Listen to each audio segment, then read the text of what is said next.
I wonder why we're so afraid. Well, Our identity. Yeah. Our identity is wrapped up in our beliefs. I caught a giant wave and I wasn't going fast enough and I got caught by it and I got pushed down into the dark and I was at the bottom in the darkness, mounted to an anchor, like a sea anchor, and I was there. And it's being able to be okay in that moment, being okay to be still when all this stuff's happening around you and not react in some urgency. The ability to actually be in your goodness requires the type of training that you guys have been through. I think most people do intend to be good, but until they've trained themselves and actually know themselves in a deeper way, sometimes they're incapable of being good when the pressure hits. Imagine if you could make a mistake and apologize, and then the people around you taught you that it wouldn't be brought up again, you wouldn't be held against you. They would say, hey, I really appreciate it. And then you'd move on. You'd flex that muscle more. That process of losing or being hurt and then coming back around and being able to do it again, that's where the transformation happened.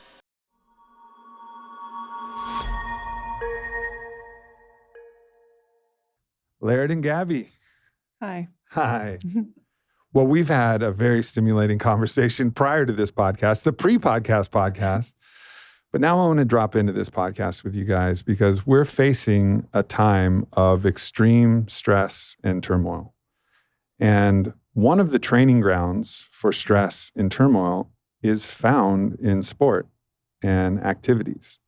And you guys are legends, icons in these different arenas of competition, which applies the pressure that allows you to learn something about yourself, to know yourself when things get hard, or the wild nature of the waves. And so I really want to enter this by talking about the adaptability and resilience that you guys have developed through your own craft and how that might apply to the bigger world that we're facing, what internal characteristics and strengths that you guys have developed that can help guide yourselves and your family and those you love, through this, what seems to be a very turbulent period that we're heading into. The waves are going to get choppy. They seem very choppy already. Yeah, they're already choppy. They're already choppy and chaotic and surprising, and it's an ocean. It's an ocean out there that we really don't know how. We don't have a lot of data on it because there's a lot of storms brewing that are different than the storms we've ever seen before. Yeah, and I think. You actually made me cry earlier, but I think for me, it's having a sensitivity that people have already so many things on their plate. Like what Laird and I and you get to do is a real luxury. The fact that we can train or do sport or follow a passion. Yes, you take risks and yes, maybe you're hardwired for it, but it's also a real luxury. Mm-hmm. I think to follow that and to have that opportunity to put yourself in those environments.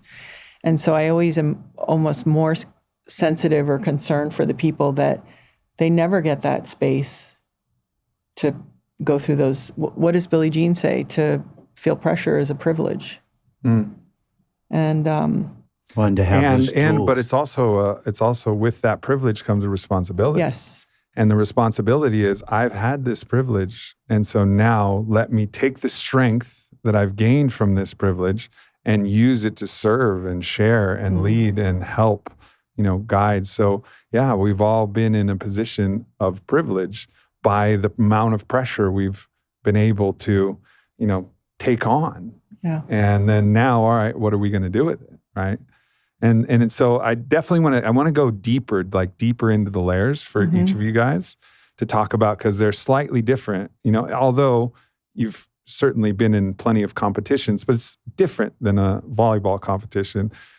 Well, he's in like surviving nature because, Laird's never really competed. I think he did one and was like, oh, these guys are going to tell me what there is on my art. And so I'm not going to do that. Yeah. So it's I've raced before too. Oh yeah, that's true. I've raced paddleboards, I've raced windsurfers. I've done competitions, but this way, we're actually so different. Yeah. And that's perfect because that allows each of you to bring the unique lessons of that. And I know that you guys have brought that into your union and into your own kind of understanding of everything. But now if we go individually first and then bring it together into a shared harmony and then bring it to universality, how people can actually take these lessons that you've learned, find the ways to access them in their own life, because there's always ways to go out. If you're willing to, you can find pressure. You can find something that's really cold and you can put yourself in it. You can find something that's really hot and you can put yourself in it. You can find something competitive at the YMCA. I'm sure you can, So there's lots of different ways that you can access this, but you have to have the will to do it. But to have the will to do it, you have to understand that it's not just about the thing itself. It's about training characteristics that can help you navigate through these challenging times and are helping us navigate through these times. And choosing too. I mean, I think that better to choose it yourself than otherwise it'll be chosen for you. And I think Jordan says that. He goes, choose your sacrifice. So better to induce it so you at least get to choose what you're inducing. Better to go, hey, I'm going to go cold, I'm going to go hot, I'm going to hike to this, for 3 days into the night and or whatever you want to do, but choose it. And otherwise it's going to be chosen for you. And it might be something that... And you're not going to be ready because you've never trained. That's right. You've never trained. That's right. I mean, maybe we can start for you because his teacher's so different. Mother Nature is such an interesting teacher, and for a spirit like Laird, which has in a way, not only a lot more defiant in a certain way than I am, but also more artistic. I was sort of more linear in the ways that, am I wise? And I think Laird had this passion from artistry and also had a much more serious teacher. Yeah, no doubt. Well, with permission of the goddess, we're gonna nature. We're gonna go in deep here, Laird. Yeah. We're gonna go in deep, and I want to start this by let's say, if you really actually just tap into your mystic consciousness and your heart center consciousness, and you think about the ocean. Think about the ocean. What's your relationship with the ocean? How would you describe the ocean?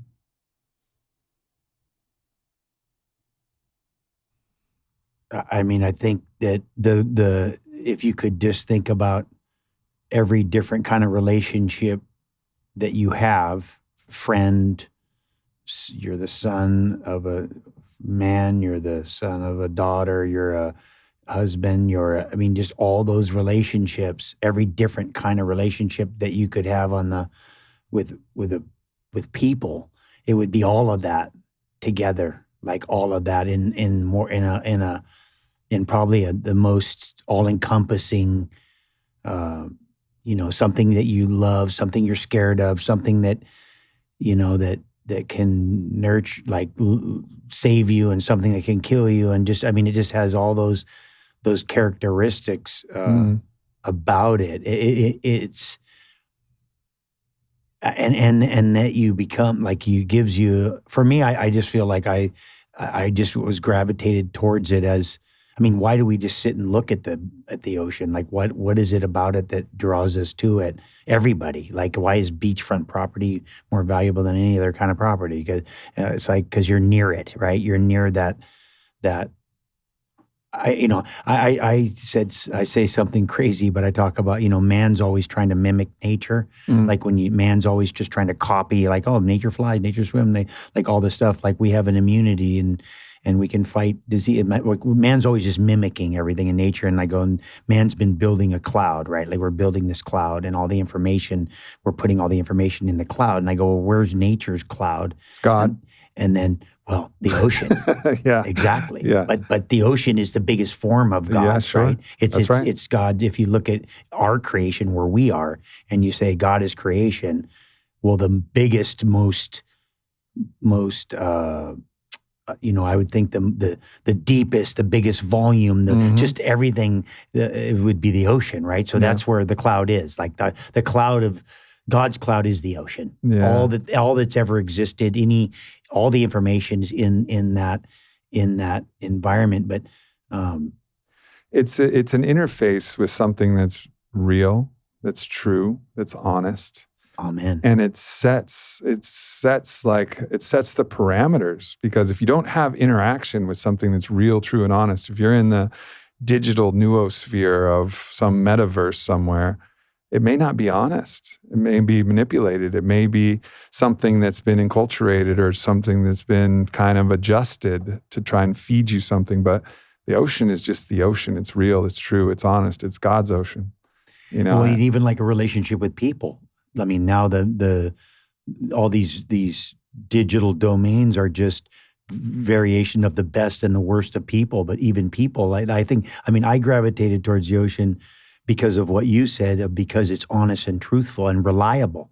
Like, it's the most reliable thing. You go there and you can rely on it. Like, you can rely on that its behavior, what it's going to do. And it doesn't matter, once you understand some of its characteristics, you can go anywhere there is an ocean and understand the characteristics. Just because it's not the ocean you can, because it's still the ocean. And so in a way, a wave comes a certain direction. If you're under, there's no air. It's just like, there's just all these things about it that you can rely on. And I think in a world of unreliable people, even family, people that raise you, the lack of reliability that you had, that to have that as a place to go to, like a sanctuary, like a place that you could go and then have it be a teacher. So now you have this place that you can go to that's your teacher, but it's also super honest and come reliable. to the classroom of God.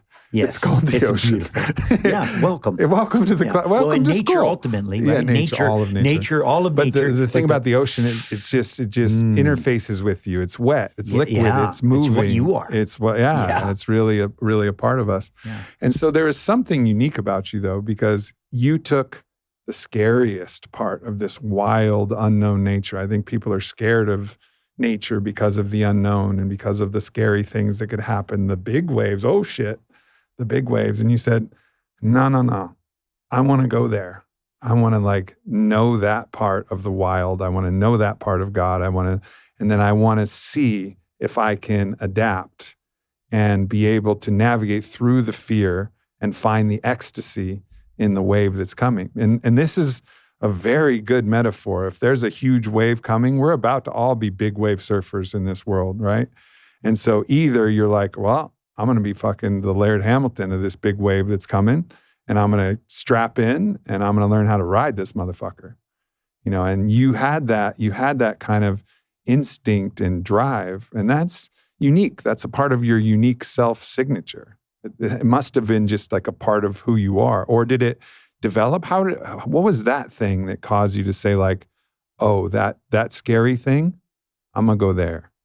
Well, I think I was born with a draw to it, like just a draw to scary things. Like you see kids and there's 10 kids and one kid just always wants to go and jump off something or do something that's a little, you're like, hey, you know what, Joey, you might die if you fall the wrong way, So I'd say I probably had that piece. I had one of those. My stepdad always says, big wave riders are born and not made. You just, if you have some of the elements and then you get exposed to the environment, I think that helps it. I think the drawn to that fear, because you are scared, that you want to know it, that you have a relationship, and then the fear of it becomes less. It just master your fears, or let fear be your master. That's it. So go and be and know it, and then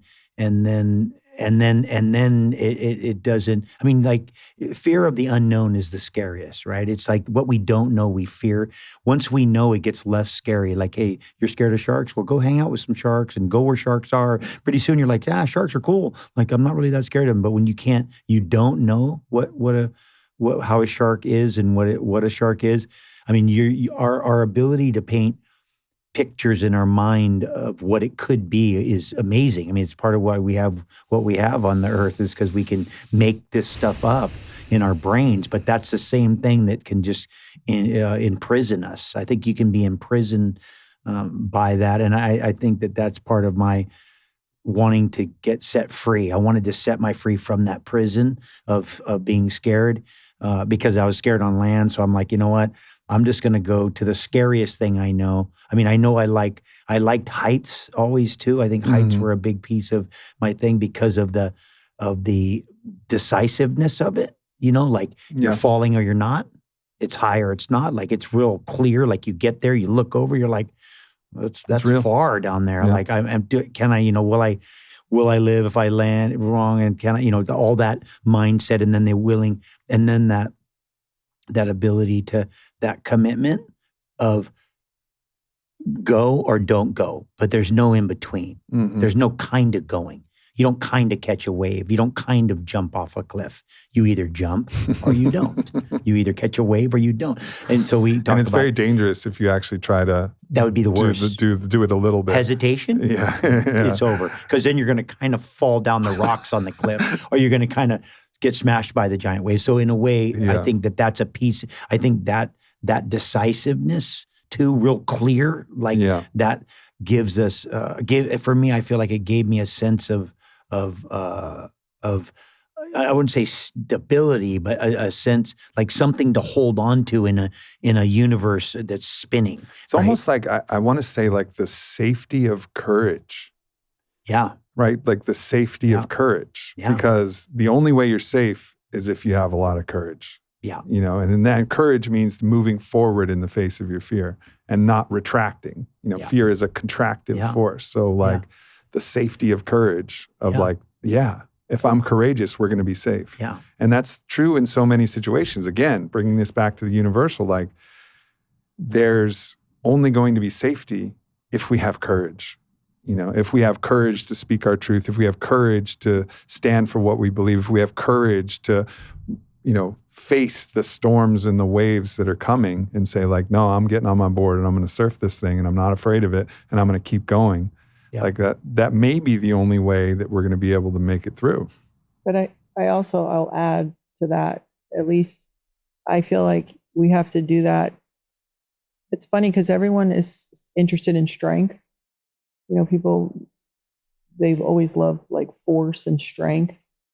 And I think what I see though is I think we have to do that, but not because that fear makes us reactive or angry and scared and all, acting out in those ways. It's like to face it, but in that kind of very concise and quiet and loving place. Because we are sometimes, I think, taught to face everything, and I have to be careful of this. Like Laird is really good at being confrontational and loving simultaneously. I have to be I've had to learn how to be confrontational, not from fear, and use anger, right? And so it's like reminding people too that when we're facing this collectively, is how do we do that in a place that we're not so scared that we're not loving. A non-contracted place. Yeah. And that's also part of the courage. In stillness too, right? Yes. How do we do it in stillness? And there's a form of submission in courage, right? Like the ability to just be okay to be okay. Like I can just be and not, I don't need to, that the biggest move may be just the ability to not react in a way that you'll have to react for the reaction. Like that's the thing. It's like, I have a saying. Choosing the waves that you're going to ride. Exactly. Are you going to ride this emotional wave or no? Exactly. Are you going to ride or no? Well, I use a like a parable about the guy standing on a paddleboard and he's standing there and he's balancing and then a boat drives by and there's a big wake and he sees the wake coming and he starts to freak out because he thinks the wake's going to hit him and he starts getting all unstable. Then the wake hits him and knocks him off. Had he just stood there and then waited till the wave hit him and then absorbed the wake, he wouldn't have fallen. Yeah. But he's reacting to what hasn't happened yet. And so I think there's some pieces in there about being still. There's some, I can say personally, I know that one of the reasons why I'm still here with us and in the planet is because I've submitted at times and through submission, I was able to survive. Tell me one of those stories. Just being held held down by a giant wave. And tell me like a specific story about that. And then like if there was a moment where I was riding a board that I was attached to. So I had this board that had a big metal fin on it, a big, like a foil on the thing, a big fin. And I was attached to the board with boots, like snowboard boots. And so I was mounted to the board. So it was a little bit like having an anchor on your foot. Yeah. And I was surfing in a remote place with a friend of mine. It was just him and I, and we were a mile or a couple miles offshore, like a mile and a half offshore. And I caught a giant wave and got caught behind. I wasn't going fast enough, and I got caught by it, and I got pushed down into the dark. And I was at the bottom of in the darkness, mounted to a anchor, like a sea anchor, and I was there, for a second, I went to try to fight to the top, like I was gonna, and I kind of calibrated and got still, and was like, okay, well, I'm not gonna get to the surface with this anchor on before I need to breathe, and the only way I'm going to make it is if I just take my time to get myself in a position where I can get myself out of these unattached from the boots. Yep. And at which point the boots, I won't be able to swim because I'm wearing boots. So I'm going to have to just use my arms. And I just went real methodically through the procedure of getting myself, and I made it back to the surface in enough time that I didn't need to, breathe water. And my friend was there, and he was kind of freaking out because I hadn't come up for a while. But it was just that stillness, that calibration of, okay, really thinking about where I am and what I need to do, and not just reacting, not just like, hey, if I just get to the top, and so I think that lack of panic comes from being in those situations over years and years, and having time when you've been held under and been at the mercy of, I describe it like wrestling somebody who's just a lot stronger and has you. You don't try to get out of the hold when you feel the pressure, but as soon as you feel a unweighting or a lifting, you make a move. And so again, it's that being able to be okay in that moment, being okay to be still when all this stuff's happening around you, and not react in some urgency, right? And that's hard to do. That's something that actually takes some time to you got to train it. Gabby, it strikes me that, being married to Laird, and he's the father of your children, this has got to give you a bit of confidence that if the world comes and throws some shit at your family, like Laird's not going to crack. Like if the pressure comes, like you know this man, and you know who he is at the core of cores, because he knows who he is at the core of cores, right? Like that's the thing. Like you may know somebody, but if they don't know themselves, you don't know them, because you can only know what they know. Yeah. And you can maybe see what they can't see, but you don't really know what, so you probably have a really high degree of confidence in your man. I met Laird at 25, and it was complicated, and nothing about it on paper was easy. Laird had a 4-month-old daughter, and was in a complicated relationship. And I'm what we would call in the world a kind of a sensible person. I was working, and I wasn't really looking. But when I met Laird, I thought, oh, this is different. And I remember. Maybe I was married to Laird for a few years, maybe 3 or 4 years, and I was at an event, which I never go to. And do you remember Carson Daly? Yeah. Okay, so he walked up to me, he's like, oh, it's so cool, you're married to Laird Hamilton. And I said, yeah, because if everything goes wrong, I know that I'll eat.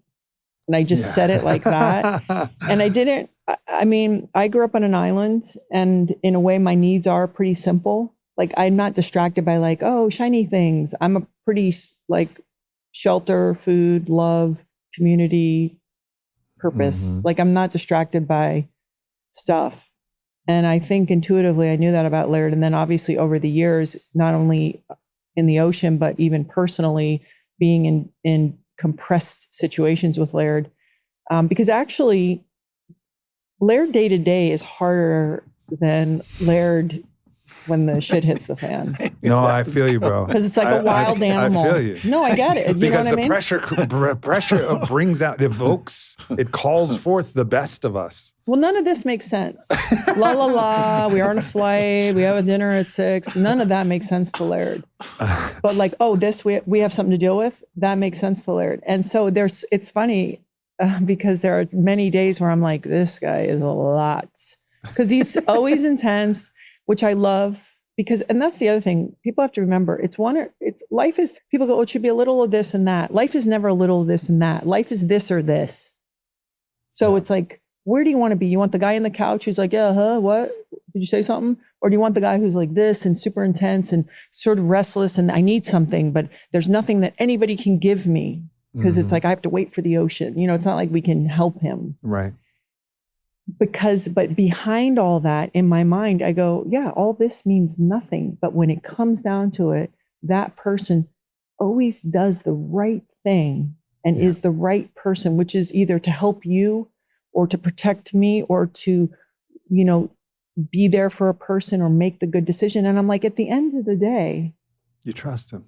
Yeah. And what do I care? Okay, you're restless, you know, and Laird said to me one time, and it really was true. I walked in and he was in the shower and I looked at him and he could tell from my eyes. And he goes, you think it's tough to live with? He's like, try being like this.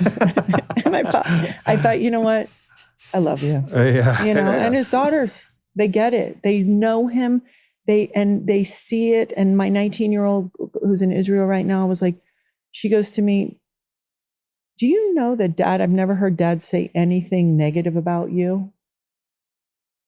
And so as they get older, they're starting to really cherish these qualities about their dad that maybe was like, whoa, what's his deal? You know, he's just so intense. I'm like, what are you eating? Are you eating that? Oh, you're eating a kangaroo. You know, it's just like, and they're like, oh my gosh, you know.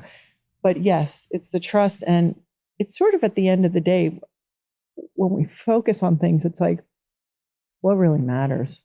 Yeah. Yeah, absolutely. Well, let's enter your portal of competition, because one of the things that I really like to think about is there's what I would call sacred competition. It's honest competition. It's real. Like when you're out there and you're playing volleyball, it's real. They're fucking trying to beat you. Yeah. They are trying their hardest. It's real. It's authentic. It's honest. They are giving you their honest best. And that's the beauty of competition. Like a wave, it's honest. Mm-hmm. It's honest. The players are trying their best to win within the construct of the game, but they're trying their best to win. Sometimes they might try to cheat, but let's not talk about that. But like, they're still trying to win, even if they're cheating. But like still, they're trying. But exactly, you even understand it there. You're like, you're trying to win. I get it. You know, really badly. You're just cheating. Yeah. But fundamentally, there's an honesty to it, and so that's something beautiful. It's real. It's divine, I would say, and that's why I call it sacred.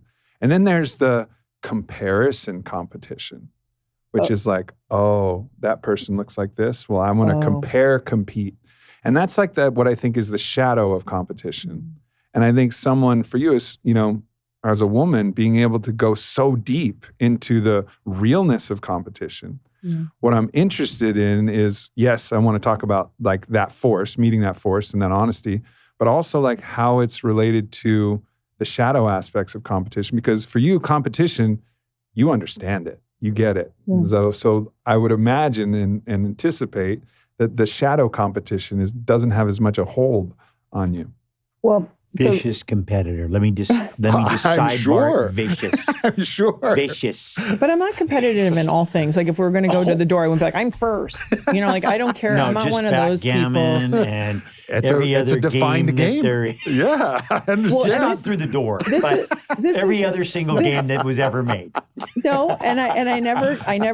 I can't wait to hear you say get out like, of this one. oh, I was right or any of that. I think there's a couple elements to that, which is the appropriate place, because I'm more interested in my life than like I won. You know, I don't want to be around those people. But competition did a couple things for me. It was just really the platform. So volleyball gave me a family. I didn't grow up with that much stability. And also because I was 6'3" at 15, it sort of gave me a really obvious tribe, right? It was like, people would say to me like, oh, do you play basketball and volleyball? Yeah. Oh, that's why you're so tall. Yep. That's why I'm so tall. And it gave me this tribe. But what I also learned in that particular environment, there was two things that I really liked. And for me personally, as a person who played professionally, I only felt it a few times. You have these little perfect apex moments. There's so much precision. And again, when I'm talking about the real precision, it doesn't happen that often. That was really fun to experience. Like, oh, wow, I've practiced that so many times. There was one, you know? Yeah. But the other thing was I always really respected myself more as a person after practice, after working hard, after training hard. Those environments made me feel good about me. Mm-hmm. I felt like, oh, because it's honest. I'm like, you can't phone this in. I simultaneously, when I went into college, I would move also part-time to New York, and I was in fashion. So that juxtaposition was like, oh, this is a little bit like smoke and mirrors, phone it in. You look the part. And this was like, no, you got to earn this. Yeah. And I really liked who I was in that environment. And you get to know yourself, like you said at the top of this conversation. I got to know myself. Like, was I going to freak out? Would I be someone you'd want to go to war with? But that's who I want to be. I want to be somebody be like, I can rely on that person, that they will not lose their wits about them when they just get their neck squeezed, you know? And so competition did that for me, and it taught me a lot about getting up after losing and being even humiliated and embarrassed and being like, you can survive that. Because in our minds, that's one of the worst things that can happen. I'm humiliated in front of a bunch of people. Sure. And you survive another day. So it gives you room, because then that makes you braver. Yeah. Because you're like, oh, well, I've failed so many times. Publicly on TV. I've failed so many times. Like, I'll just stick my, like, let's go. Exactly. Business, relationships. I mean, relationships was even harder. Laird is the one who really taught me about courage, about loving, because I was definitely guarded there. And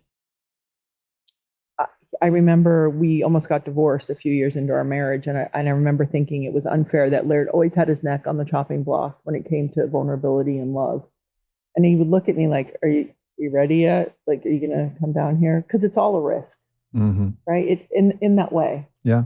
And so that took me a few more years. I didn't learn that in sport, the emotional one. Sure.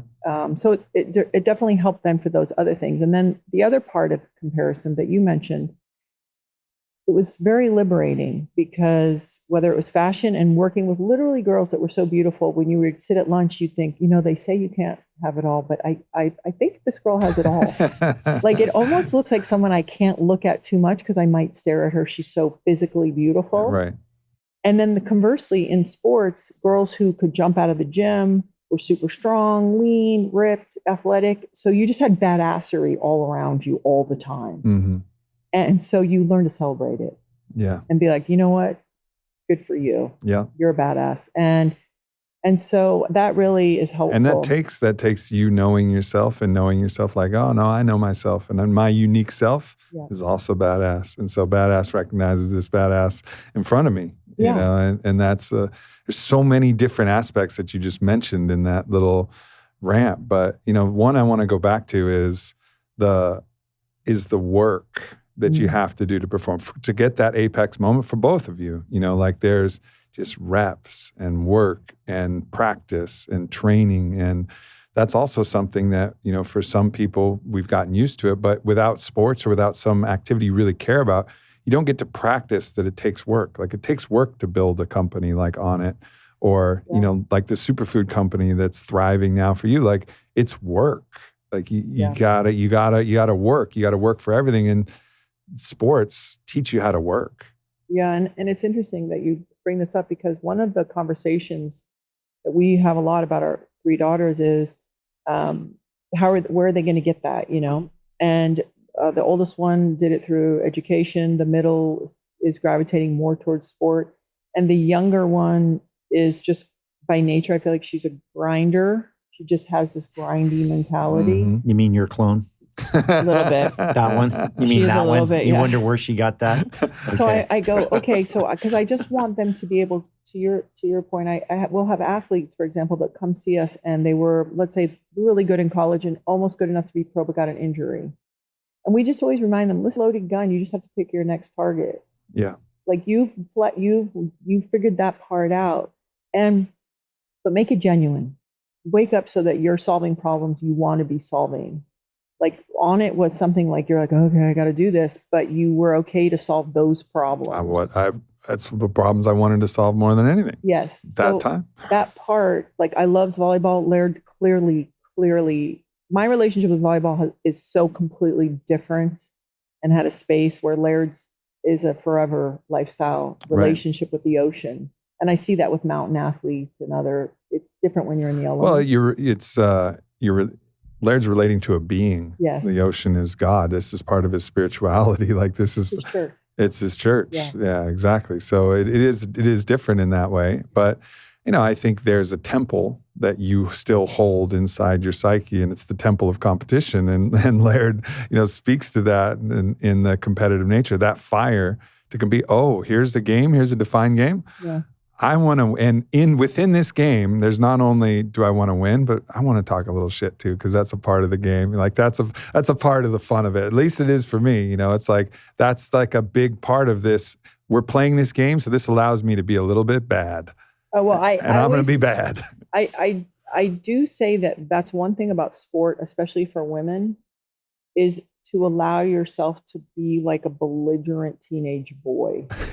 You know what I mean? Like when I played ball, you had that. I always was more quiet though. I wasn't a person who would talk smack. I mean, you'd have to push me really far.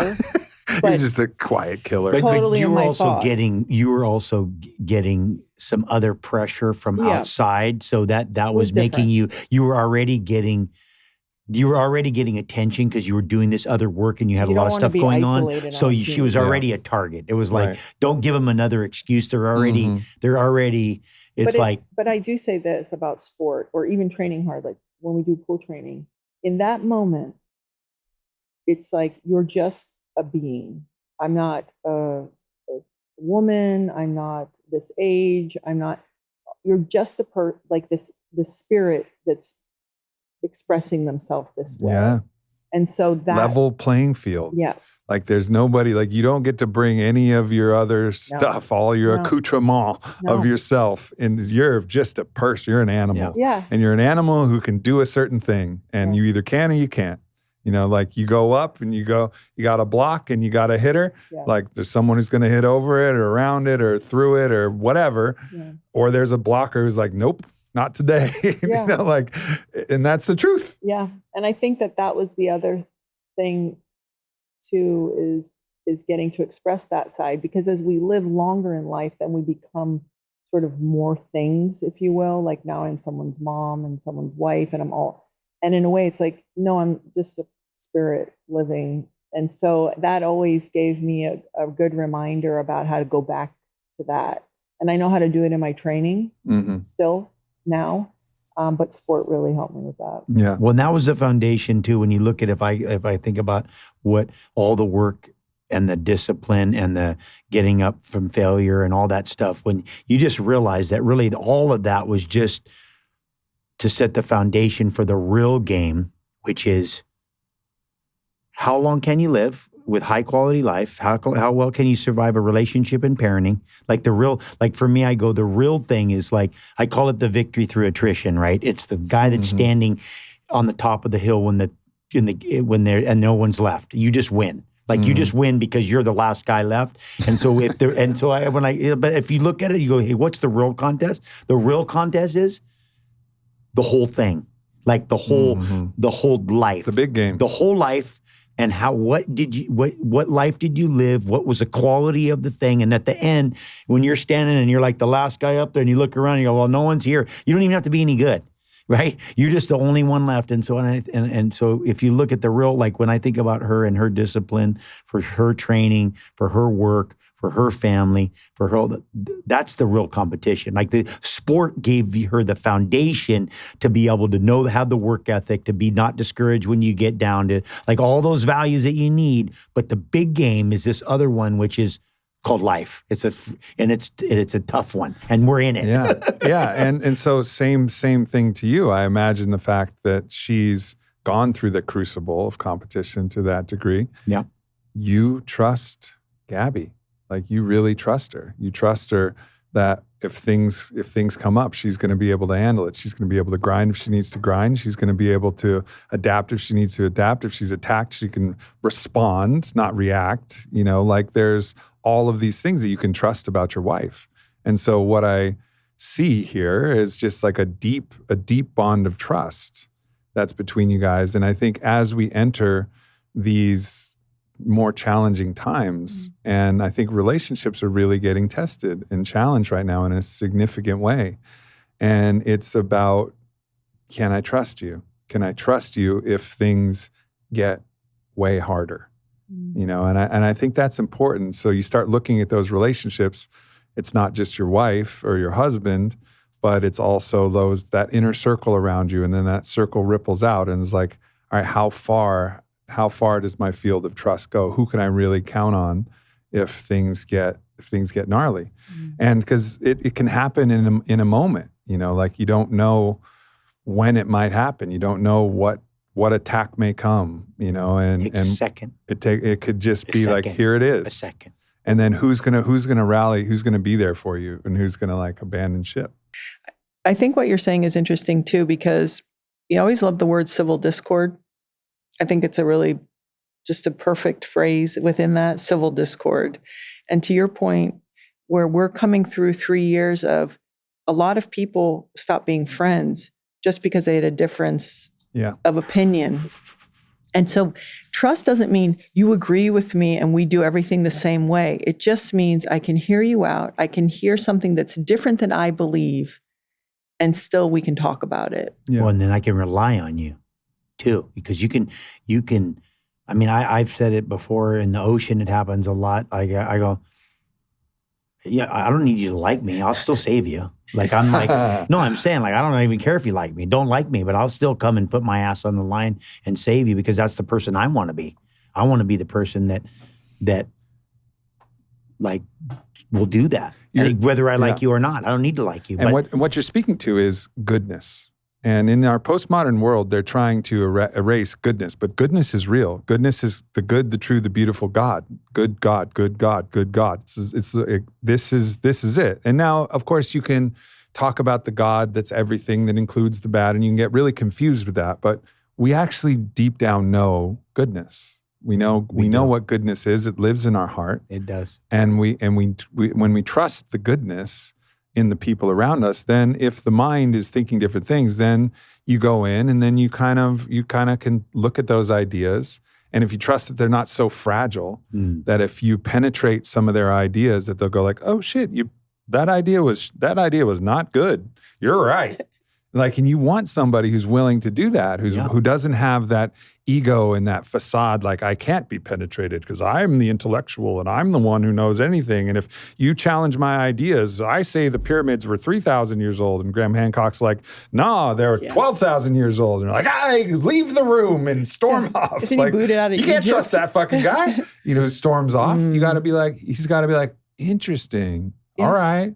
Well, let's talk about this. I wonder why we're so afraid. Well, our identity is wrapped up. Our identity is wrapped up in our beliefs.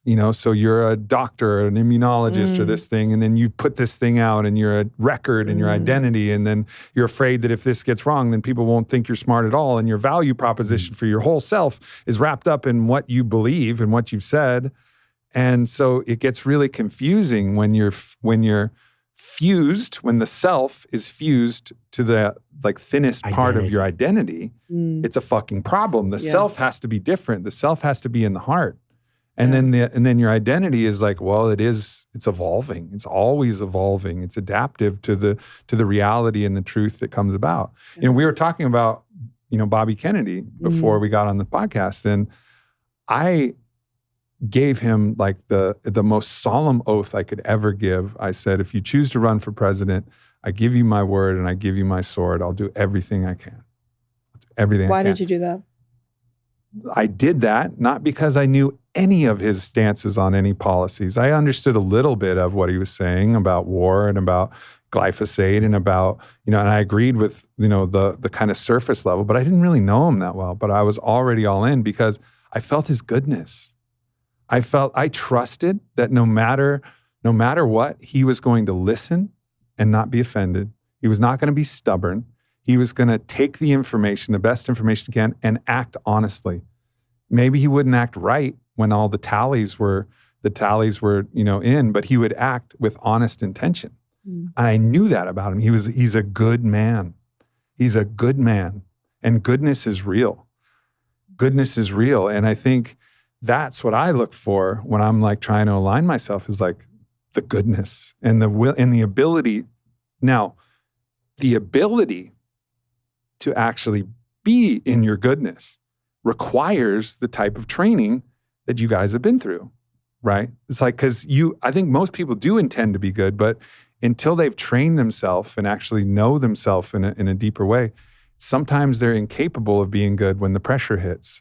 And this panic will arise. I mean, I'll tell a story about my father who, I buried this year. And in this one moment, he was not a great like comfortable scuba diver, And I'm reticent to share this story because I love my father and he gave me so many gifts and he was such a beautiful man and all of that was true. But like I saw a moment of badness come out of my father and a moment of badness come out in a tough situation. So we were in Hawaii. We're doing this scuba certification. I was 13, getting PADI certified, right? And we were doing a exercise where you do the buddy breathing, right? So regulators go off on one person and then you breathe, buddy breathe back and forth. So you pass the regulator back one regulator, two people down there, yeah. And so we were doing it and then he got, like you said, a moment of panic. I don't got enough air. And so right before I was able to take a breath, he grabbed the regulator back. And I was just calm and I swam underneath and grabbed my own regulator and started breathing it. And then, the instructor ultimately talked to us about it. But that was a moment where fear hit him and he loved me so much. But he hadn't trained himself and put himself in situations where if some challenge comes and he's threatened, that he knows how to respond. So that was in a way a part of his training. Now I was 13, so I didn't coach him through how this could impact his life in a positive way or something. But it was just simply that my father was a good man, but the pressure created a bad action, and I say bad in just that it wasn't in the way that it could have been because fear had seized him. Yeah. Fear is, we train a lot of people in the pool and, they'll use the water to do all the military training. And a lot of guys get what's called aqua trauma because they want to see, right? They actually just use the pool to break people. Yeah. Whereas they use water specifically to break people. Yeah. Because it's one of the, I always say 5 primal fears, right? Falling, burning, eaten by a big animal, drowning. I mean, we have some deep primal fears. Yeah. And so water is very useful to bring out. But we say without having to really mess with people, you can see in about 10 minutes. In the eye. You'll know pretty quickly. You'll go, oh, and there'll be some people who really surprise you. They will not really have listened to what your directions were. They're down there. They've got the dumbbell. They haven't made the right choice. But you look in the eye, and you're like, oh, they're still okay though. And it could be some lady who doesn't look especially fit. Maybe she has a very strong mind. Maybe there's just people also different. It doesn't always make sense who does well. Yeah. Sometimes it makes sense. You're like, oh yeah, you would expect they would and they do. Yes. But then sometimes there's you would expect they will and they don't. They and you're don't. like, oh, okay. And sometimes it just surprises you. But yeah, That's why I think with your community and with the people you love and trust, like you got to go through initiatory practices. You got to do the things that will allow you to won't know otherwise. To know them. And competing with them is one way. Yep. Going through, challenging external environmental situations. Yep. Like when I hiked Mount Śnieżka with Wim Hof and a bunch of brothers without our shirts on in the sleeting Polish, winter in January. It was fucking cold. And, we had ice spikes on our shoes and it was gnarly. And so I'm scrambling up this fucking hill. The wind's blowing 70 miles an hour. We got a chain to keep us from falling off the other side. And one of my ice spikes slips off my shoe and goes down like 40 feet down, just like toboggans down the fucking hill. And I'm like, no fucking way. And I'm like, I have one spike on and the other one on. So I'm trying to hobble down and like sliding. And then it's a mess. And then one of the brothers who's there, who is not like the strongest of us, but he grabbed my spike and he's cold as hell too. And we're all trying to get to the top because that's the end of this suffering. And he just sits down with me, takes off his gloves, helps me put on my ice spikes and like gives me a hug. And like, and it was Humble the Poet. And I'll never forget that moment. It's like, I learned something about that man. Like at that point when I needed something, beautiful. He was there. He was there, and he took off his gloves, and he didn't just like, here's your spike, and keep on going. No, he like sat with me, and he was like, all right, I got you. To completion. Yeah. He like rode it out to the end, and so that was an initiation that allowed us to trust each other. Jumping off that icy waterfall into the water, and seeing how long we could stay underneath the water as we broke through the ice, and all of these crazy things that we did. You learned something about yourself, and you learned something about the brothers who were there. And sisters, we didn't have sisters at that time, the place, but it was beautiful. And that's what we do in the sweat lodges that we do, in the plant medicine ceremonies. You learn about yourself and you also learn about the people around you. And that's what develops this type of trust. And without those initiatory practices and intentionally going into them, I don't think we can trust people. Well, you don't know. Don't know. You don't know until you get into the fire. That's the thing about most relationships that you have with people is you really don't know who you can trust. So you can have an idea that you think you know who you trust, and you're like, yeah, I can trust this guy. And then all of a sudden you get in a spot and you're like, okay, I guess I can't trust this guy. Oh, really? And then this other guy shows up that you don't really even know, and you're like, you are my new best friend. And you know what? And I don't care that I don't relate to you in any other way. Yeah. And it's like what Gabby said earlier about having to deal with my monotony in a monotonous time. I'm not saying I have to deal with it. It's something I observe. But you know what I'm saying. But because you know that when it really, really counts, which you know what? Let's hope maybe we never have to go there. Let's hope that we never get in the situation where you have to rely on the person that you need. But just knowing that they have that gives you a certain ease that is the foundation of real. And that's why you have it when you have a partner, because you somewhere along the way when you spend 28 years with somebody, you're going to get a little, you're going to get a squeeze. But when you have friends, I have friends that I would say I lost, but I lost friends that just weren't my friends anymore when I knew I couldn't rely on them. Like, hey, come get me. And they're like, oh yeah, I was going to, but I just didn't think, they had 1,000 reasons why. And then the guys that you barely know comes flying in there and puts their butt on the line for you. And you're like, you know what? You're my buddy. Yeah, for sure. That's a real what you're thing. talking about is like the jet ski little rescuing people, rescuing people. Being picked up in front of a giant wave, getting crashing on a wave. And when you're riding certain types of surf, we're using jet skis to get us on the wave, but also to rescue us. And so guys willing to put themselves on the line, like that'll come and put their butt on the line for you. And sometimes your friend that's your best friend, and all of a sudden you look around and he's nowhere to be found, and then he's over on the side somewhere, and you're like, well, I just didn't want to lose the jet ski, and you're like, lose the jet ski, So for sure, and that environment, we're fortunate that we get the opportunity to have that situation to learn, because then you find out what is the real person? Like, what's the real essence? Are they just going to be like, hey, no, I'll take that error? Which at the end would be going to be hard for you to get over over that when you were there and you're like, hey, I needed the error and you just took the error because, I think that, and we don't, it's not really a choice. It's not like you want that decision. It's just once you see it, it just changes the way you're capable of looking at your friends. It just changes it. You can't undo it. You can't undo it. It's true. And you have to hold the possibility of transformation. You do. Especially with someone you love and care for. It's like always. And also forgiveness and redemption.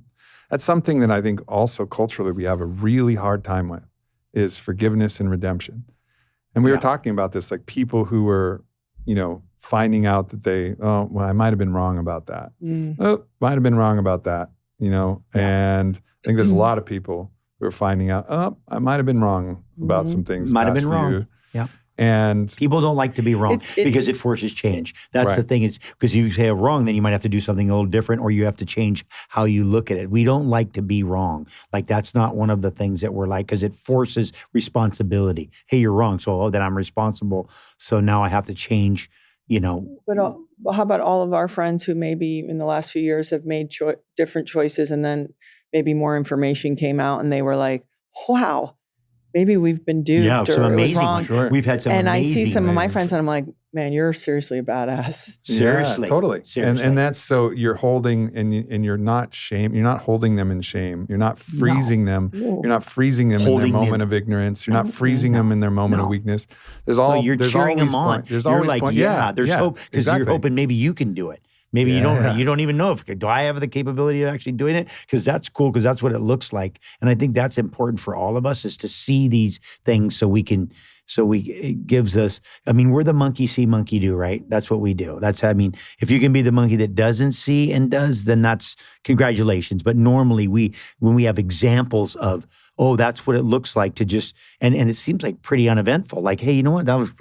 I guess I was wrong about that. That's kind of, bummer. And these are big commitments. It's not like you can undo certain things you've done, even though things change and you admit you're wrong. You don't not do it. You still did it. Yeah. But at least, it's nice to see that because it gives, I don't know, like I said, it gives you something to look at as an example. Sure, like that's what it looks like to be wrong and to admit and to make a change. And that's what it looks like for their community to not freeze them in their moment of weakness and not freeze them in their moment of where they fall. Exactly. And to say like, no, I'm holding the possibility for the best version of you to emerge. Yes. Mm-hmm. And I'm going to keep looking at that version until that version looks back at me. Yeah. That's a beautiful gift that you can give to your friends and your lovers. It's true. It's true. I always like the messiness of being human. I think, I just feel that the more we can say, hey, I am going to do the best I can and I'm going to show up in the ways that feel really important and I'm super flawed and messy. Yeah.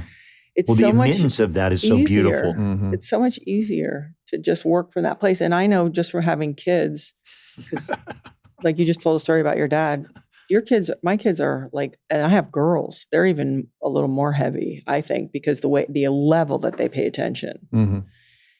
And I feel the grace that I get from them because I'm willing to. Grace is the right word. Well, that's what they're giving me. It's the right word. I always say, listen, whether your kid's 3 or 17 or whatever, you're going to have to apologize. Yeah. Oh, you know what? I thought this. I said we were going to do that. Oh, I ran out of time. I blew it. It goes far. It goes really far. My youngest daughter said to me, she goes, you have a harder time apologizing than even I do. And I'm like, you're right. Because I know you're right. I'm sorry. I know it's futile. Yeah. But it's liberating. It's so liberating to be like, or I thought this, I think this. And also when you're, Isn't that the irony though, in a way? What? That's the ironic thing. That's how liberating it is when you're able to admit the thing, totally. but You're then free. people won't do it. And so you're like, oh my gosh, you're chained by your, and they let you, that you won't just say, hey, you know what? I was wrong or I'm sorry. Exactly. I didn't, I was. It shows a kind of fragility. Yeah. right? Yeah. Like if you're adaptable and elastic, then you're not fragile. Like the bamboo tree is one of the strongest trees because it just bends over when the hurricane comes, and when the hurricane's over, it snaps right back. Yeah. Oak, everybody's like, oh, oak tree. Well, there's strong enough wind, the thing will crack, it'll fall. And maybe if it's strong enough, it just no wind can come. I am the tree that no wind could come and knock me down. You know, I have respect, mad respect to that type of tree, but also the adaptable Till one ones. termite eats one little hole, and then Totally. Laird was always better. Again, I've learned a lot, not only being in this relationship, but being with having a family, because it's like learn or die, right? And he's always good, easy, like apologizing. well, that's just because I make so many mistakes. No. You better be good at apologizing. No, but I learned. You got a lot of practice. I do. No, but professional. I'm just good at it. But I actually. I'm Laird sorry, Hamilton, I'm wrong. I'm sorry. professional I'm sorry. apologizer. He said to me, I'm "Why sorry. am I the one always apologizing?" And I'd be like, "Huh, well," but no.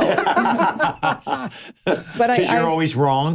no, I never said that. I never said thought that. it, though. I did. I totally thought you that, thought but it, yeah. I never said it. Yeah. I think what I learned is, as a kid growing up, I didn't have a safe environment to apologize, and I didn't trust the adults in my life.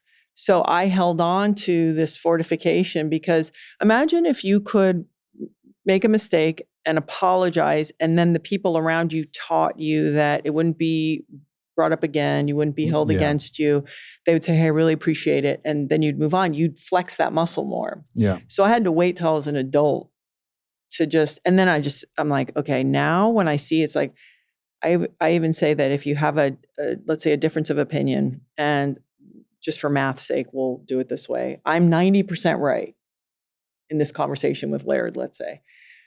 But what I have learned is, even within that 10%, Sure. he has a really good point. Mm-hmm. You should be able to say, Yeah, own 100% of your 10%. I see your point. Yeah. It's not hard. I get what your point is. And that's the thing we try to teach our girls. I always say to my girls, like, listen, you might have a thing with me, like a point, but if you could communicate to me clearly, because the problem is like we get into these things with people, and now we're apologizing for the way that we approach them with this feeling that we have, versus saying, "Hey, when you did this, it made me feel like that. Can we talk about it?"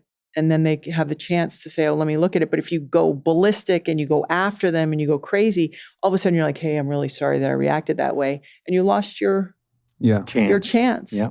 Yeah. So I try to tell them, like, "Hey, listen, come at us, but try to do it in a way that you get your chance." I'm telling them, come at us a little less. She's saying, come at us. I'm going, how about just a little less, okay?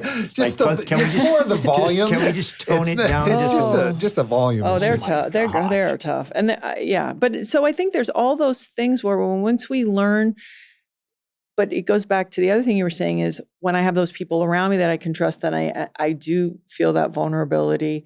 And for people listening, we're using sport and nature activity as an analogy for building this resilience.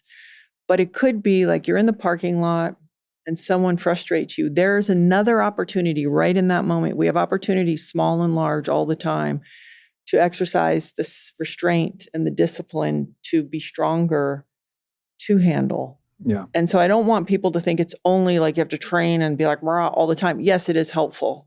It definitely helps the organism. But it is reminding them, like, you have opportunities to be vulnerable. You have opportunities to train every day. Life is school. Life is Every school. day. Someone goes, all right, and you just go, hey, have a good day. Or someone's sitting there and you go, hey, good afternoon. How are you today? You didn't want to. You're shy. You're scared, whatever. All these small opportunities to make the organism just a little more dialed up. I want to touch on one of the points that was in there. And, my wife, Ilana, she grew up in an environment where there were irrational levels of punishment for minute mistakes. Like, she got grounded for a year one time for listening to music that she wasn't supposed to be listening to. A year. Oh. So, what, secular music or something? I don't know. It was like Nappy Roots or something. Yeah. I don't know. Yeah. Like, it was like a Christian home or something? No. Oh. That's the thing. It was like, it was a very strange scenario, but discipline, nonetheless, like an overreaction, right? There's an overreaction to the action.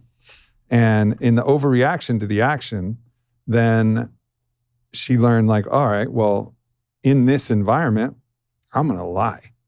I'm going to fucking lie, because if I get caught doing the smallest thing, the reaction is so great that I'm going to learn. So she's had to, go through her own transformation of relearning that pattern, which requires like, no, it's okay. You fucked up, you made a mistake. It's okay. Yeah. Like you're not going to be grounded for a year. Yeah. This is not the. You're not in survival mode. You're not in survival mode. And I think that's, I don't have kids yet, but I intend to. And in that, and I think one of the reasons why, I feel very blessed by my parenting is that it wasn't a punishment household. It was it was based on the bond of love. Like, and they would, so if I did something, then they would express to me how it hurt them or how it hurt another person. So they always just showed me the pain that it caused, and then allowed me to trusted my own compassion, my own actual sympathy, for what I did. And then I would feel so bad, and then I would learn, but they never had to, discipline me because spanking would have been easier. Yeah, for sure. Then really looking at everything you did. Spanking, like, okay, right, whatever. Yeah. I'll get a tougher ass. I'm done. Okay, I'll get a tougher ass. Yeah. What's next? No, but I think what you're saying is a really important point, because, I use this analogy a few times. I've had times where I was playing a game and I'd have a coach that would look at me in a way that was like, no, you're going to figure it out. But I didn't know I was going to figure it out. I didn't know I could do it. And they'd say, yeah, you'll get it. And just that, I would either get there sooner, or I would go back into the situation with, all right, I'm going to figure it out. And I think with our girls, we talk about not creating good liars. We talk about that a lot. Yep. And by the way, girls would be way better liars than boys. They just are. No, we're more transparent. We're way more thoughtful and think, well, if I do this and they say that, and of course.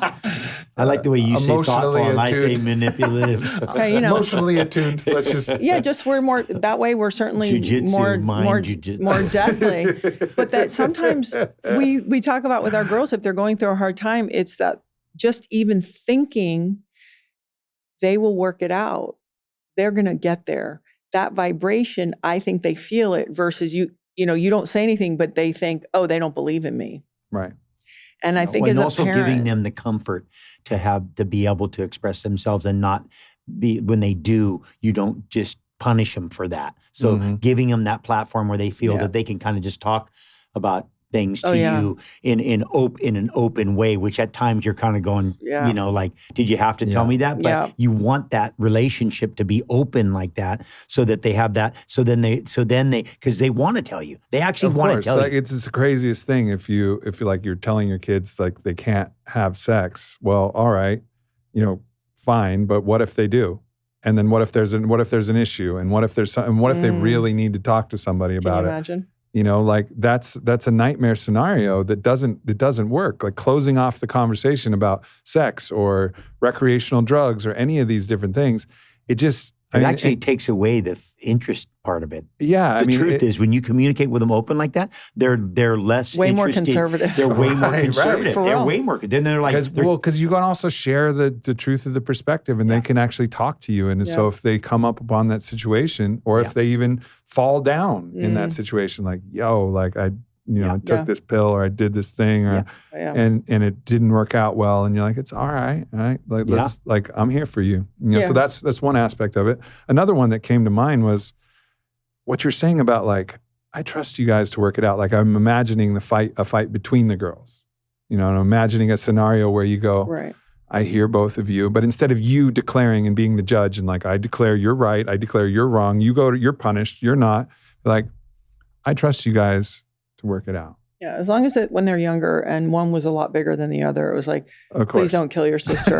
Of course. Of course. That's where you have to step in. That's when the physical part is I'll give you an example. We have our youngest daughter does like to stir the pot.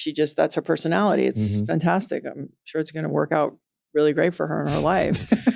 But our middle daughter is in a relationship with an incredible guy, and they're great. But my younger, will go in and poke them both, and before you know it, they've almost ganged up on the youngest, right? And I have been in a situation, because I'm the mom, and you do have these impulses. Sure. where I want to like always do a little sister and sisters should get along and all this. And then my thought was actually, no, this guy is only interested in my middle daughter, all her needs and protecting her and what's right for her. And then I thought, oh, you know what? If in my lifetime, my daughters could each have a person like that for themselves. Right. That feels really is that? important. Oh yeah. And plus my youngest daughter is a troublemaker, right? So I was like, well, you kind of created it. It's some part of the real consequences of the psychodynamics of being in family. Right. And then the other part was like, I was so happy for my middle daughter that I was like, she has this person who likes us fine, was very nice to the younger one if she wants to be cool, but is perfectly happy to stand on the side of his partner. Mm-hmm. And I'm like, that's what you want for them. Yeah. Someone for them, not someone who's like, oh, hi, Mr. and Mrs. Hamilton. No, you're for her. Yeah. Yeah. Well, and I think the biggest, I know that for us sometimes, at least I'll speak for myself, but just having to stand on the sideline sometimes and not interject, not try to staying and just kind of let them, you know, I think it happens early on. So it's like a muscle, you know, you get trained at it. Like when you see your daughter crawling over the thing towards the staircase and there's like a stair and she's going to fall down and you're kind of like, you want to go grab her, but you're kind of like, oh man, I really don't, but I got to let her kind of fall on that step so that she understands the consequence of the step. And so it's a little bit that. So I think for us, sometimes that's been at least. Athletics definitely help with that. Well, I think about, I've been sharing a lot of family stories here, but I think about my stepbrothers, Brian and Tom. And Brian and Tom would always get in fights. And I was about the same age difference to Brian as Brian was to Tom, right? So you could assume that, you know, Brian's a fighter and he was a fighter. So me and Brian would get in fights, but we never got in fights because we competed against each other. We competed at fucking everything. Like whether it was, you know, late at the house and pool, we're playing pool, we're playing basketball, we're playing yard football, we're playing whatever. Like we got to actually compete. And Brian and Tom never competed. They never competed. Tom wasn't an athlete in that way, but Tom had a idea about being a fighter and a man. And Brian was like a rascal. He's the youngest of the boys, and he would poke and then it would turn into a fight. But it just also, you know, this conversation is just reminding me of that dynamic where, how come me and Brian never got in a fight? And I'm just realizing it's because we were always competing, play fighting. Yeah. You know, constantly. With rules. Yeah. And so we got to get that out. Yeah. You know, so if we were like, if we felt something, it'd be like, let's go out on the fucking court. Yeah. You know, let's see. Yeah. Let's see. Like a gentleman's battle. Well, yeah, exactly. Beautiful, like what Yuki's doing in Chicago, just like where they're bringing. Our friend Joe Kim Noah has been taking guys from different gangs and they play basketball against each other. Inner city stuff. And it's really creating a different flow and harmony between the guys. That's cool. Yeah, it's really cool.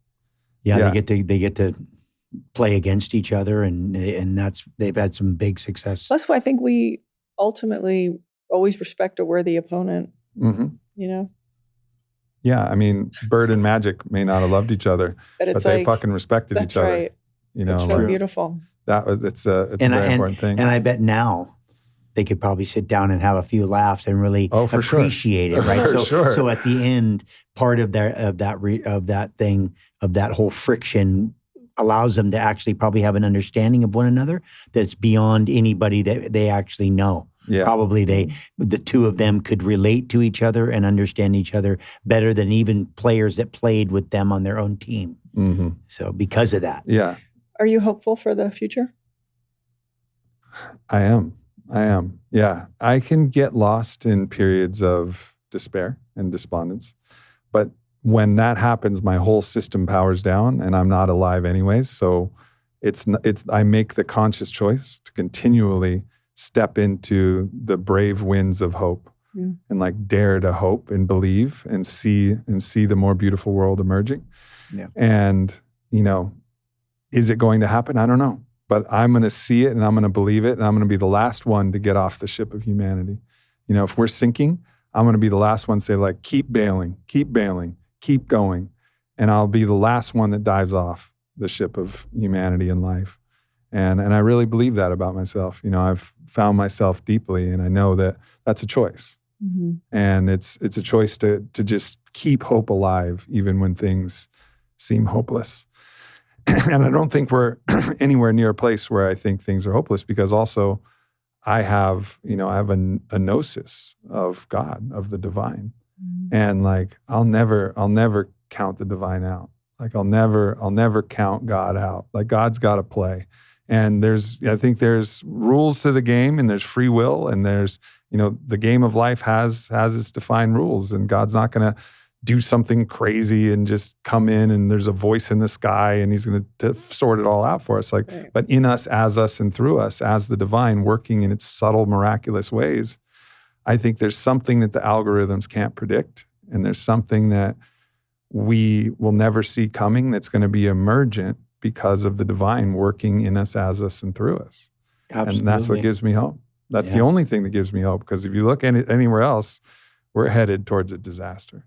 But if you really believe, that there is a force that binds us all together, this life, source, universe, God, whatever you want to say, like if you really believe in that, you're always gonna know there's a chance. Yeah, I feel that way, and Laird, in our house, though, we always say, though, pay attention. Yeah, because the pathway, we don't know what the pathway will be. We don't know how bad it will get. We don't know what we're going to have to endure.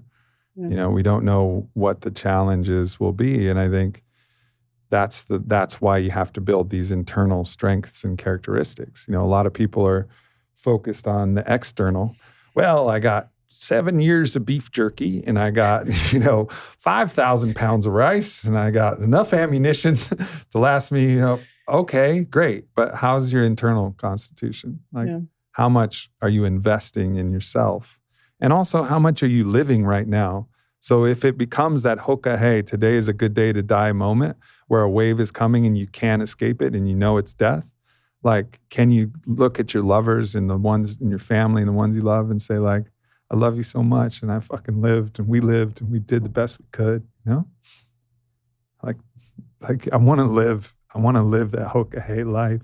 I want to live a life where no matter what, no matter if tomorrow it's the end, and we get the signal that Russian nukes are coming and we're launching our own, and I want to know, like, you know what, Aubrey, like, fuck it, you fucking lived, and there's nothing you can do right now, but but you lived, and so that's our job. That's our job. That's our job. If there's anything we're supposed to do, it's that. Yeah, we're supposed to do that. It's true. Ride the wave. Ride the wave. If you're going to go out, if there's a huge wave coming. Go out in flames. If there's a huge wave coming. No, it's true. Go the Laird route. Go the true. Laird. Strap that fucker in and let's go. No, it's true. Remember when we had that fake bomb one on Kauai? Yeah. Did you hear about that a couple of years ago? So we were sitting on Kauai and our girls were sleeping downstairs and we were drinking coffee. It was really early in the morning, and Laird's like, well, there's a, this bomb, whatever, missile. And I was like, okay.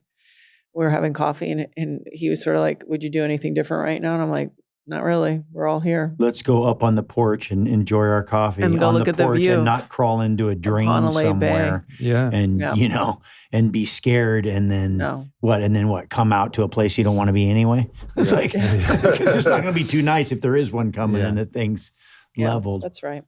And that means setting your affairs in order. That's people have, in near-death experiences, you have a life review. And that's the blessing of a near-death experience.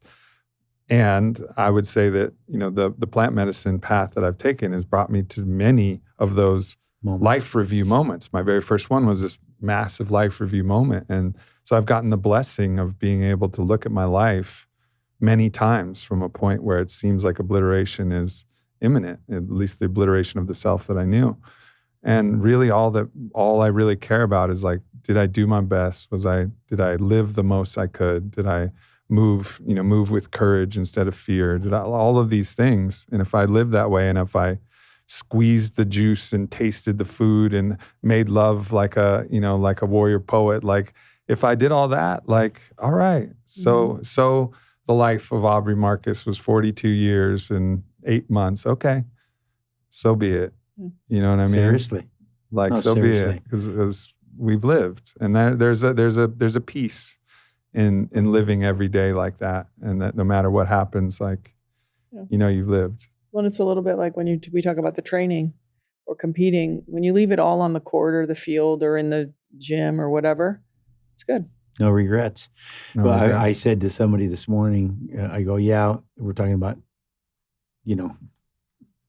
passing on. And I go, yeah, well, when I get up there, I'm going to be like, what do you think? How was that wave riding? Was that good? Did I live it? Was that sufficient for a life? Like I rode those big waves. Is that, like I think that's our, I think intuitively sense in ourselves. No, we do know that, right? We know if we're living a life and if we're not. Like I think we're given some of that skill. Like I think that's one of our, our intuitions, our sense, like we can, like we can sense truth if as long as we have the truth, the truth sword sharp, we can sense it. You can, I told somebody that it's almost like looking, they talk about wanting the truth. And I go, well, it's kind of like hunting. If you hunt for an animal, you start to know its characteristics. Right. You start to know its footprints. You start to know its behavior. You start to know where it likes to go. Pretty soon you're like, well, where is it? It's over there. And that's acting like this. And that looks like it. And that's the animal. So I think there's something to be said about that. I think truth has a resonant frequency. So like if you've lived a world where you have, imagine that, you've never heard real music and all music is offbeat and off tune and it's untuned. You've never had real music. And then are you going to be able to tell if the violin's out of tune or if the guitar's out? No, because you've never heard it tuned. Right. But going up against the ocean, being in the ocean, that's real music. That's God's music. Going up in competition, that's real music. That's God's music. Like that's real. And so it gives you a way to actually know, like, oh, I know the feeling of truth. I know what authenticity and honesty really feels like, and it reverberates in my body. Ontologically, which is anthropos, the body, ontologically, that which is real. Like, it. It's like we're all actually tuning instruments for the truth. But the problem is if you've been bombarded with reality shows that aren't real and news that's not honest, and everything is all manufactured and packaged and manipulated, you may lose your bearings to like your ability to resonate with the truth. Like you may not be able to detect, is that a true frequency? No, that would definitely block your signal, right? Not having the ability. Sure. Yeah, just not being identifying, not having experience with it would definitely make it hard. Well, we got a wild ride ahead of us, and we're getting our sleep and training, and gonna be we'll be there. And standing. Also, I think it's important to be aware of the sea. Like when you're going to navigate, like when you're in a boat and you're going to navigate somewhere. Kind of important to know where you're going and what's out there. Like what way is the wind blowing? What way is it potentially going to blow? Like because sometimes I find myself spending time looking at a lot of stuff that doesn't seem to be making sense for me to spend time doing it. Like to know, what do I need to know about this and this and this and all this stuff? But somewhere intuitively, I feel like I need to know it. I need to know it just to help me navigate the terrain, navigate the environment, whether that's identify people that, that are doing good things, the people that aren't doing good things, like, so you have at least you have some way some bearing, some kind of, some knowledge about the potential of where you're going to go. 'Cause you're not going to just arrive at a place without, having some idea, like how we get there. I want to ask like one question that's coming to mind is like, you talked about sharks, and sometimes there's going to be a shark bite. Something's just going to come out of the deep and it's just going to hit you. And there's a part of me that wants to believe like, if you're listening to the ocean and you can feel the subtle vibrations, you'll actually feel like maybe today's not the right day to swim in this spot. Maybe today's not something's off. And I do believe that. I do believe that's the subtle way. I have it. I felt it. I done it. I know. I've been in the water and thought, nah, I better go in. I don't like it. And then later I'll hear, oh, did you hear that they saw a giant shark? And I go, yeah, well, because I felt it. Like I knew it was there. So we if we're in harmony, I told somebody it's like this. You're walking through the forest and you just kind of go, something over there, and I can't see it. Right. And there's going to be a big old grizzly around the corner we have those skills, right? We have those ability, those intuitions, those sensors that give us the ability to know that stuff. Now we've become so distance from that because we've killed everything dangerous and we've made everything, we've gotten rid of so many of the things that we needed that for. But that's something that we're built with. We have that ability to sense those. I mean, I think because of my relationship with the ocean and the time I've been in it, I'm more hyper sensitive in that specifically in that environment, and maybe the level of fear I have of being eaten by a giant animal with huge teeth, but like you're like, okay, sure, cool. But having that feeling like, you know what, it just something doesn't feel right. And reacting off of those I've talked before about, you'd be walking down a street and you look over and you see a guy on a ladder and something's weird and you just look in the leg of the ladder, there's a little hole or something. And you think, well, if that guy keeps doing that, that thing's going to go and that guy's going to fall off the ladder. And you don't think any of you just walk back by and then later on you hear, oh yeah, the guy on the ladder down the street just fell off and died or whatever. And you're like, so the next time you see that, you go, you know what? Hey, you know what? If you keep doing that and then you keep doing that and every time you feel those intuitions, you react on them, that's that muscle, that intuitive muscle gets stronger and you get better and better at seeing it and reading it because it is an instrument that you can tune. Like you can become more. I mean, women have a natural, women's intuition. I mean, there's a reason why they don't call it a man's intuition. It's called a woman's intuition, where they, like, Gabby will warn me. She'll just be like, "Hey, you know what? Just be careful today." Like I had a thing, and I'm like, and I go into high alert. Like, okay, she warned me. Yeah. Let me be conscious of what's happening. Those are real things. Like we really have those, superpowers. Those are. I mean, they're a lot duller than they probably were in our past because we're so far away from nature. Where that's where we had it. It's like, why do animals, go to the mountains 2 days before the tidal wave? Like all the animals just vacate. They're like, oh, we don't know.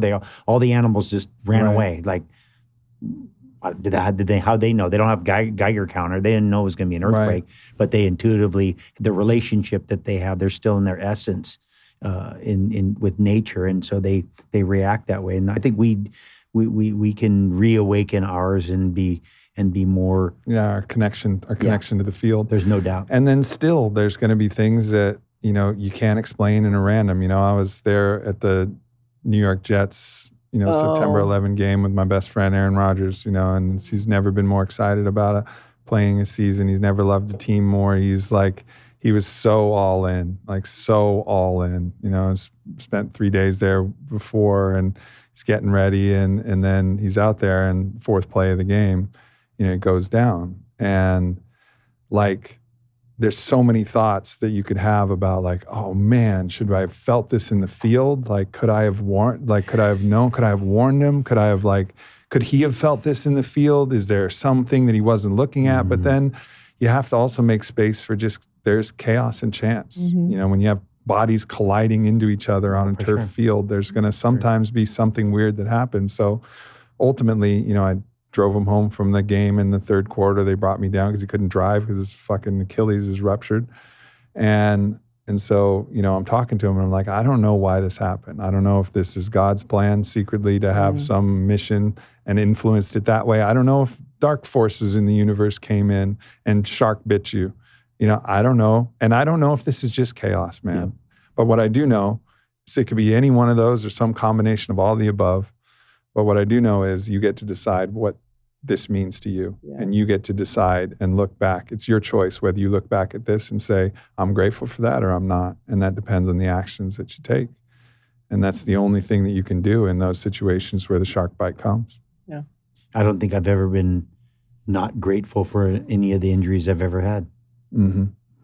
Because that's why I'm sitting right now, right here. Yeah. So not one of the things that's ever of my injury in my life I've ever. I mean, at the time I didn't love it, and during the process I didn't love it. But maybe what I learned through the recovery, what my training was, what my diet was, what my just whatever could save me from being in another situation where I might have really perished and not just been wounded or whatever the million things are. I just think that those are all. That's part of where that we have to have that kind of faith. You got to have that belief that in the system. You have to have that belief in the system. That's when you're talking about believing that it's going to be okay. Well, that's connected to that. Yeah. It's all connected to that, right? It's connected that I can do it again. Mm-hmm. And all that process of the failure and what you learn in that in that injury. Kind of because injury is failure, right? When we look at injury, it's just another I lost. Mm-hmm. Right? If you're hurt, you're lost. It's the same thing, right? So, Mm-hmm. but that process of losing or being hurt and then coming back around and being able to do it again, right? That is where that's where the transformation happens. That's the that's it. It's the most romantic story you can live is living a story. It's not romantic if there's not hardships for the hero. Yeah. Like if it's like easy for the hero's like, yeah, this is fucking easy, Exactly. It's not romantic. Exactly. It's what makes big wave surfing romantic is that sometimes it goes terribly wrong.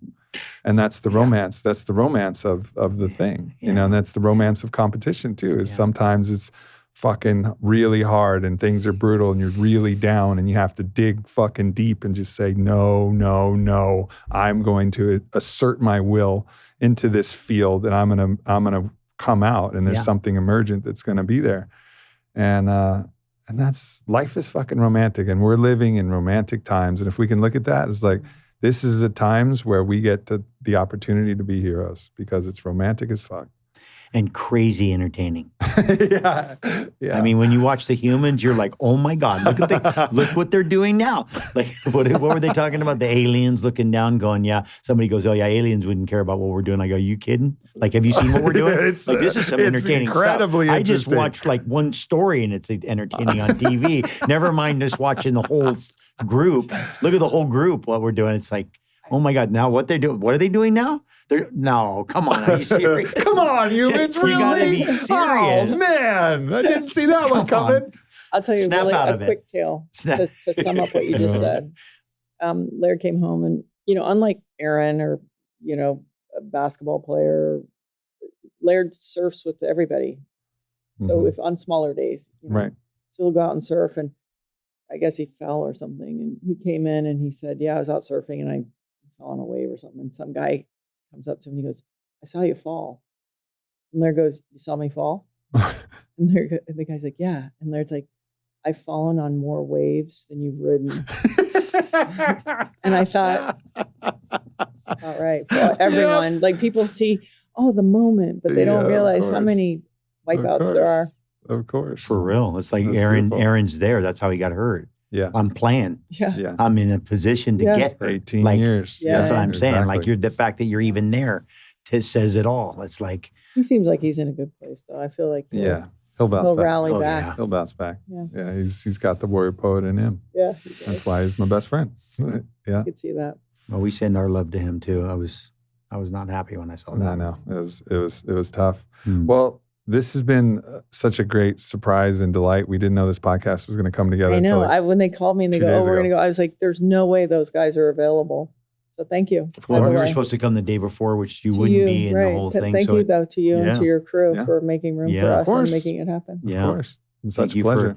Thank you for sharing the poetry and the tears and the love. Way to start the conversation. Yeah. And, I know we could go down a lot of holes, but. Yeah. Yeah, we'll leave it at that. well, maybe we'll do another show.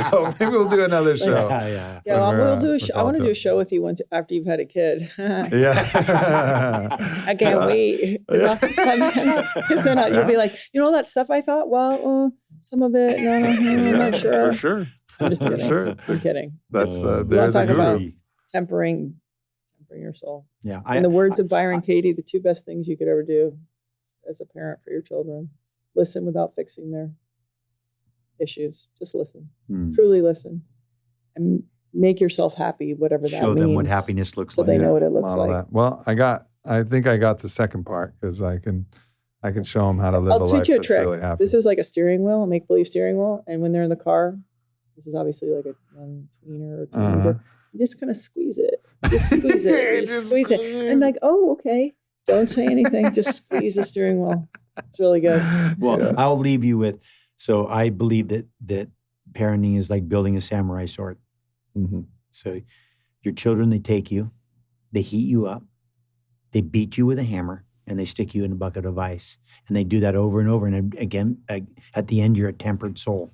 Mm-hmm. And so I think parenting is our highest evolution of evolving as a human. If that's your choice. Yeah. Because I also always honor that people maybe are teaching from a different place. Yeah. But when you're in the parenting mode, let's just say when you've been made subjected that choice, to, you've had a uncontrollable biological urge. I saw Laird and I never thought about kids. And I was like, oh, I would like to have his babies. And I was like, yeah, totally. That makes sense. Well, because also there's a field of trust. It's like, oh yeah, this is going to produce something. There's a father here that I can trust. And so my biology is like, oh yeah, let's do this. Yeah. There's a woman and I will supply her with all the meat she needs. Thank you. Thank you, lover. Anything you guys want to, share with the listeners? Anything you guys got going? Just projects or? Thank you. Oh, thank you. Well, I mean, we just always want to invite people to take care of themselves. That's what we always hope. The invitation. That's all, just the invitation. And as far as projects, I mean, we have, you mentioned it earlier. Thank you, Laird Superfood. I have a podcast, the Gabby Reece Show. That one's hot. Very original. And Laird is the guy out in the ocean. Aubrey Marcus podcast. It's fine. Don't worry about it. Let's go. So I can remember. And then Laird will be the guy out in the ocean looking, for waves. I got plans, but he's trustworthy that way. Thank you for having us. Yeah. It's been an absolute pleasure. Thank you. Yeah. And thanks y'all for listening. We love you. See you next week. Aloha. Thanks for tuning into this podcast with Gabby and Laird. It was recorded before all kinds of crazy shit started happening in the world. So blessings to everybody listening to this at this time and this place. Sending infinite love to all of you.